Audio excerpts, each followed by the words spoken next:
যখন লঙ্কাতে আমি পাঠে গিয়েছি, সে আমার সামনে এসে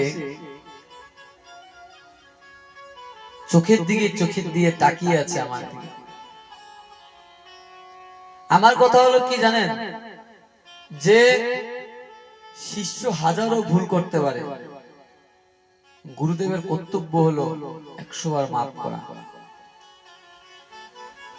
শিষ্য হাজার ভুল করতে পারে, গুরুদেবের কর্তব্য হলো 1000 মাফ করা। যদি আমার ভিতরে ক্ষমা না থাকে, আমার ভিতরে দয়া না থাকে, আমি কিসের গুরুদেব? আজকে আমার এই শিষ্য আমাকে টাকা বেশি দিচ্ছে দেখে আমি ওই শিষ্যকে ভালোবাসবো, আর গরিব শিষ্য আমাকে টাকা দিচ্ছে না বলে আমি তাকে খারাপ পাবো, এই নীতি কখনো ভিতরে আসতে না আসাটা কর্তব্য। খালি আমার জন্য না, আমার প্রত্যেক শিষ্যদেরকেও আমি বলবো যে মন্দিরে যদি কোনো গরিব আসে, আমি যদি হয়তো নাও দেখি, তোমরা কখনো ফিরিয়ে দেবে না। বেশ্যা পর্যন্ত যদি মন্দিরের ভিতরে প্রসাদ খাওয়ার জন্য যদি আসে, তাকে পর্যন্ত মন্দির থেকে বের করে দেবে না। ভগবান কখন কার রূপে চলে আসে এই সংসারে কেউ বলতে পারে না। সেই শিষ্য আমাকে দেখে যখন আমি 5 সব শেষ করে আমি ওখানে বণিক বাড়িতে গিয়ে তাদের 3 তলার উপরে আমাকে থাকতে দিয়েছে, আমি উপর তলায় আমাকে রুম দিয়েছে, এমন বড় একটা রুম। আমি কাপড় টাপড় ছেড়ে রুটি খেয়ে আমি বিছনায় বসে আছি। তো তারা সকলে বলছে যে প্রভু কালকে বর্ষণ সভা, তো প্রায় বোধহয় 1500 মানুষ হবে, তো আপনি যে নবদ্বীপ থেকে রান্ধুনি এনেছেন তাকে বলে দেন ভোগের আইটেমের জায়গায় ভোগ যেখানে হবে ওইখানে প্রায় 700 ভক্তরা প্রসাদ পাবে। অনেক ধরনের হুজাই লঙ্কার থেকে নগাঁও থেকে অনেক গোস্বামীরা যাইব।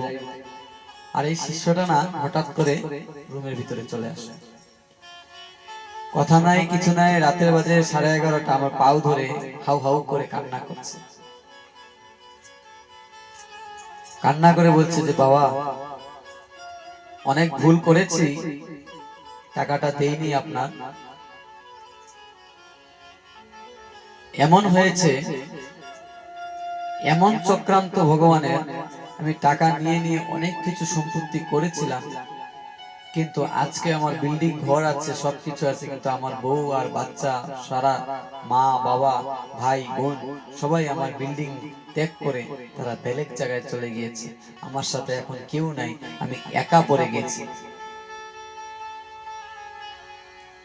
এই সংসারে আমি একা পড়ে গিয়েছি, অনেক জায়গা থেকে অনেক টাকা মেরে খেয়েছি, এই মারার ফলে কি এটা নাকি আমাকে জিজ্ঞাসা করছে। আমি বললাম দেখো ভগবান কখন কার কর্মের ফল কোথায় দেয় আমি তো বলতে পারবো না। আমি বলবো না যে ভগবান তোমাকে যে এই ফলই দিয়েছে যে তুমি আমার যে টাকা দাওনি এর জন্য এটা হয়েছে, আমি কখনো বলবো না। সে কি করলো, 5000 টাকা মুট করে আমার বিছানা রেখে কান্নাকাটি করে চলে গেল, আমাকে বলেও নেই 5000 টাকা রেখে গিয়েছি। আমাকে আমার এক শিষ্য বলছে বাবা এখানে টাকা কার? আমি বললাম এখন তো ওই বাবা এসেছিল ওই রেখে গিয়েছি, আমি টাকাটা আমার ব্যাগে রেখে দিয়েছি যে কালকে আসলে দেব। কালকে যখন পরের দিন সে আসলো তাকে বলা হয় তুই টাকা ফেলে গেলি যে, বাবা এটা আপনারই টাকা, পাপ করেছিলাম, এখন আস্তে আস্তে যেখানে যেখানে পাপ করেছি পাপগুলো খণ্ডন করছি, পাপগুলো খণ্ডন করছি, যার যার থেকে টাকা মেরেছি সবার টাকা দিয়ে দিচ্ছি। তো দেখুন আমরা যদি সংসারে সৎভাবে থাকি হয়তো 10 টাকা কম কামাবো, কিন্তু বেলাইনে যদি বলেছে, শাস্ত্রে বলেছে বেলাইনের 1000 টাকা আর সৎ লাইনের 100 টাকা, 100 টাকাটা তোমার একটা সৎ কাজে লাগবে গিয়ে, 1000 টাকাটা তোমার বাড়িতে আস্তে আস্তে এমন বিপদ হয়ে যাবে, টাকা কোথায় থেকে কোথায় চলে যাবে, তুমি কখনো উন্নতি রাস্তায় যেতে পারবে না।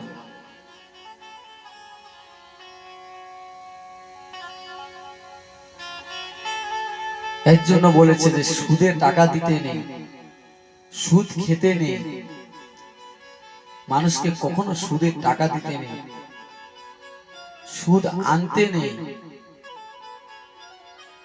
সংসারে ভগবান যতটুকু দিয়েছে ততটুকু নিয়ে সন্তুষ্ট থাকো। পাশের বাড়িতে গড্ডেস এনেছে, তা দেখে আমারও অহংকার জাগলো যে বা তাদের ঘরে বাড়িতে গড্ডেস এনেছে, আমার বাড়িতেও গড্ডেস আনতে হবে। সেই অহংকার ভাব কখনো নিজের ভিতরে আনো না। তোমার কাছে সেই অর্থ থাকতে হবে, তোমার ঘরের পরিস্থিতি বুঝতে হবে। তুমি এখন মানুষের থেকে টাকা নিয়ে তুমি গড্ডেস নিয়ে আসলে, ধার করে সুদে নিয়ে আসলে, কিন্তু দেখবে সেই টাকা দিতে কত কষ্ট।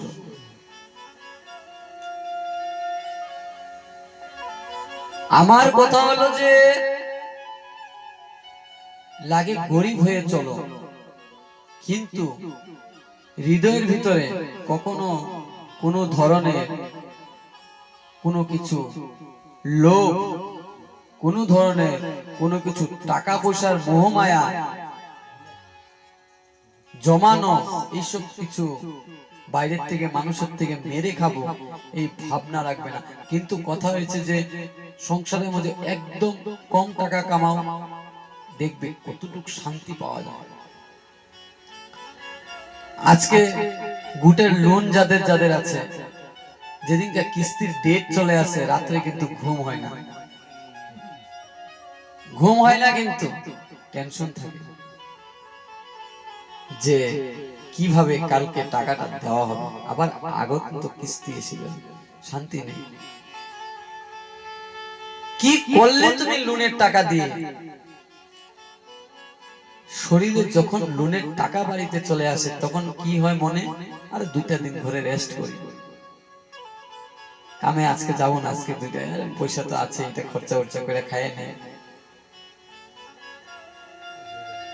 ঘরে যদি কিছু উখায় থেকে যদি বেশি অর্থ এসেছে, সেই অর্থকে এমন কিছু কাজে লাগাও যে টাকাটা ওইখানে থেকে যায়, বিপদ আপদে ওই অর্থ, ওই বস্তুটা দিয়ে ওই অর্থটাই যদি আবার বের করে আনা যায়। ঘরে বসে বসে যদি তুমি খেতে থাকো তাহলে কিন্তু রাজার ভান্ডারও কুলাবে না।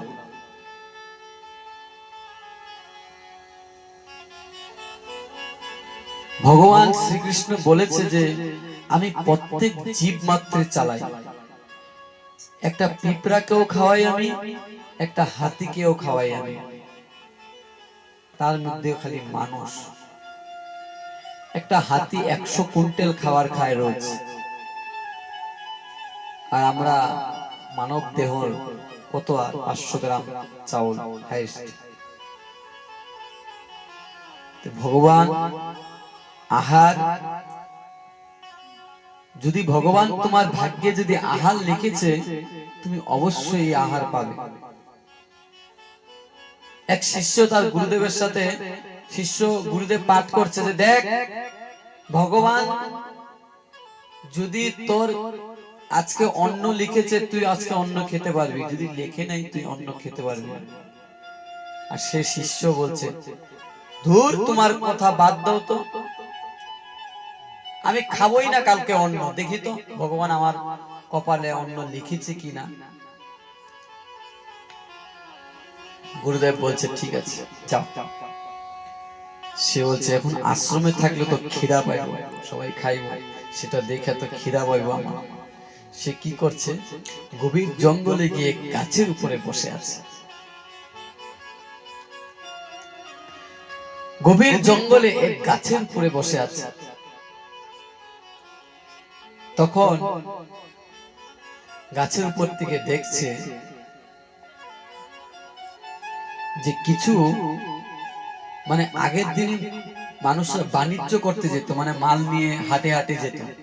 তো বাণিজ্যের মানুষগুলো কি করলো, কিছু চাউল ডাল তেল মশলা দিয়ে ওই জঙ্গলের ভিতরে খাবার বানানো। যখন খাবার বানানো হয়ে গিয়েছে তখনই ডাকাতের দল আসছে, ওই সময়তেই ডাকাতের দল আসছে। তারা ডাকাতে, তাদের কাছে অনেক টাকা পয়সা ছিল, তারা ডাকাতের ভয়ে খাওয়া দাওয়া ওইখানে ফেলে চলে গিয়েছে। এখন ডাকাতরা এসে দেখি এমন সুন্দর আইটেম খাওয়ার, তারা তো খিদা পেয়ে গিয়েছে। এখন ডাকাতরা আবার চিন্তা করছে, আর ওই কিন্তু ওই গাছের থেকে দেখছে বসে বসে ওরা খাওয়া কেমনে বানিয়েছে, কি করেছে না করেছে সম্পূর্ণ দেখেছে। আর ডাকাত এসে খাবার দেখে বলছে, আরে এত সুন্দর, সবাই বলছে আরে খাবো খাবো খাবো খাবো, কিন্তু ডাকাতের যে হেড ও বলছে এই দাঁড়াও, এই গভীর জঙ্গলে এত সুন্দর রান্না কে করে দেবে আমাদেরকে? আমরা কি এই গভীর জঙ্গলে দাসী রেখে গিয়েছি নাকি যে আমাদের জন্য রান্না করে দেবে আর আমরা এসে খাবো? দেখ দেখ দেখ তো দেখ সাইডে কে আছে, কেউ আমাদের হয়তো ষড়যন্ত্র করে এই খাবারে বিষ মিলিয়ে রেখে দিয়ে গিয়েছে, এখন আমরা খাবো আর মারা যাব। আর সব ডাকাতরা খুঁজছে, খুঁজতে খুঁজতে খুঁজতে গাছের উপরে তাকে দেখে নিয়েছে। হাই কৃষ্ণ, এই নাম নাম নাম নাম নাম, আমাকে মারবেন না, আমি অনেক সময় ধরে বসে আছি। এইটাই হতে পারে, এই তুই খাওয়াতে বিষ মিলিয়েছিস না? না না না, আমি মিলিয়ে নি, এটা এমন এমন করে এমন এমন একজন বানিয়ে দিয়েছে।